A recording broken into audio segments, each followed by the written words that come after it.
Orang selalu tanya, macam mana nak move on? Apa cara paling mudah nak move on? Susahnya nak move on.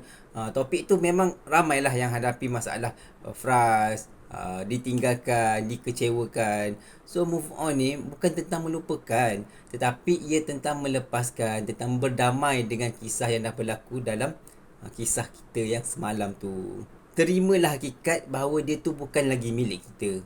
Awak boleh ingat tentang kisah tu, tapi jangan simpan luka, rasa sedih, rasa kecewa tu lama-lama sangat.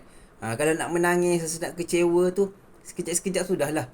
Jangan lama-lama, walaupun pahit, walaupun perit, tak nak anda kena hadap benda tu, kena cepat-cepat bagi diri tu happy. Bila awak move on, bermakna awak sedang bagi peluang baru untuk hidup awak, bagi peluang baru untuk hidup yang lebih baik lagi, untuk bertemu dengan orang yang mungkin lebih membahagiakan, lebih memberikan kebaikan untuk kehidupan awak. Sebab apa? Sebabnya awak memang layak untuk dihargai, awak layak untuk disayangi. Tapi semua tu tak akan dapat andai kata awak masih pegang pada kisah lama tu. Hari ni cuba cakap pada diri sendiri, aku nak move on, aku nak lepaskan apa yang dah berlaku sebelum ni, nak mulakan hidup baru, nak buka pintu baru untuk orang baru.